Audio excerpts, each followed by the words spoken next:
छत्तीसगढ़ में 27 मई से heat wave का अलर्ट। सोमवार से 2 से 3 डिग्री बढ़ सकता है टेम्परेचर। आज रायपुर समेत कई जिलों में बारिश की संभावना। छत्तीसगढ़ में 27 मई से लू चलने का अलर्ट जारी किया गया। वहीं नौतप्पा के पहले दिन तापमान लगभग सामान्य ही रहा।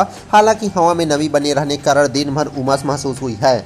मौसम विभाग के मुताबिक नौतप्पा के दूसरे दिन यानी आज भी अधिकतम तापमान में बहुत ज़्यादा बदलाव की संभावना नहीं है, लेकिन रायपुर समेत कई जिलों में बारिश की संभावना है। मौसम विभाग का अनुमान है कि प्रदेश में सोमवार से तापमान में 2 से 3 डिग्री की बढ़ोतरी हो सकती है। वहीं मौसम विभाग के मुताबिक शनिवार को सबसे ज़्यादा अधिकतम तापमान 42.5 डिग्री राजनांदगांव में रिकॉर्ड किया गया। वहीं जगदलपुर में रात का तापमान 22.9 डिग्री रहा है।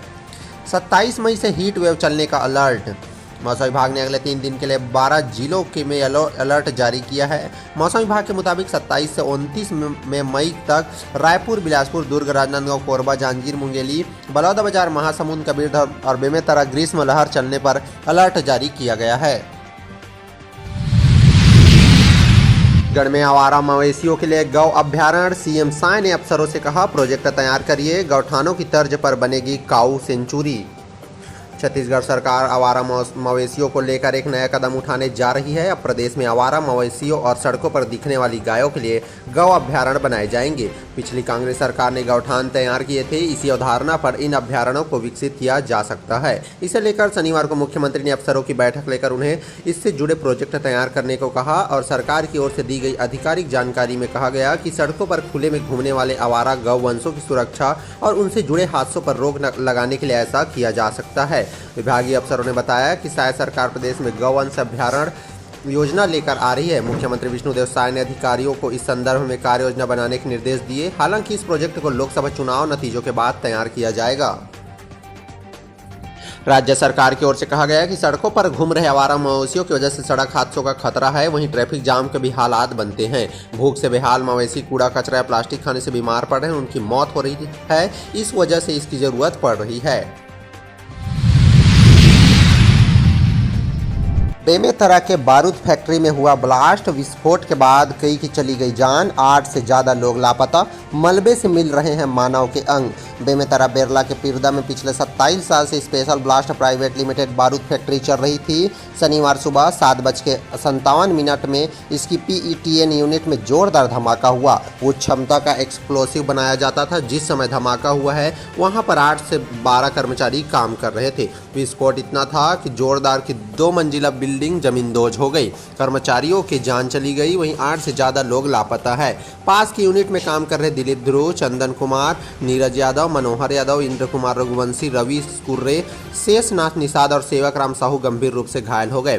सभी घायलों को रायपुर भेजा गया। वहीं अस्पताल जाते समय एक की जान चली गई, जबकि 7 घायलों का अम्बेडकर अस्पताल और एम्स में इलाज चल रहा है। घटना के बाद फैक्ट्री मालिक रमेश चौधरी गायब है। वहीं उनका मोबाइल भी बंद है। फैक्ट्री के मैनेजर, सुपरवाइजर समेत जिम्मेदार लोग भी हादसे के बाद भाग गए हैं। मलबा हटाने के दौरान कई के 100 दिखाई दिए। वहीं लापता लोगों का भी सुराग नहीं है। ऐसे में आशंका है कि मृतकों की संख्या 2.5 तक हो सकती है। इसे लेकर फैक्ट्री के कर्मचारी और उनके परिजनों में काफी आक्रोश है। वे लगातार नारेबाजी और प्रदर्शन कर रहे हैं। बेमेतरा SP रामकृष्ण साहू के मुताबिक विस्फोट की जांच एक्सपर्ट की टीम से कराई जा रही है। फॉरेंसिक जांच के बाद ही वजह सामने आएगी।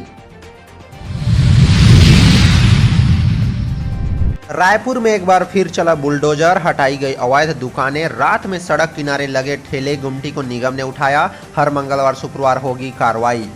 रायपुर में फिर बुलडोजर वाली कार्रवाई देखने को मिली। नगर निगम ने सड़क पर अवैध दुकान लगाने वालों पर शुक्रवार को कार्रवाई की गई। लगातार शिकायत मिल रही थी कि रोड पर किनारे दुकान लगाने की वजह से सड़क सक्रिय हो गई है। इस वजह से जाम भी लग रहा था। नगर निगम ने पहले भी सड़क पर दुकानें लगाने वाले लोगों को हिदायत दी थी कि वे दुकान हटा लें।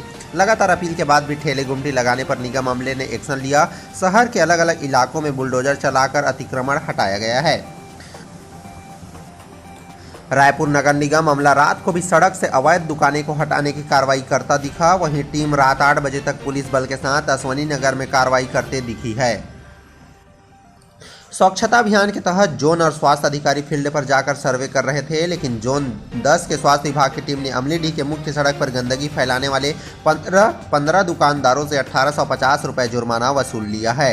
जांच के दौरान जोन 4 के अफसरों ने वार्ड 57 में कंस्ट्रक्शन के दौरान नियम पालन नहीं करने पर कार्रवाई की। वहीं भवन स्वामी तखत मल से सड़क पर मलबा फैलाने पर 3000 रुपये और ग्रीन नेट नहीं लगाने पर 1000 रुपये जुर्माना वसूल लिया गया है।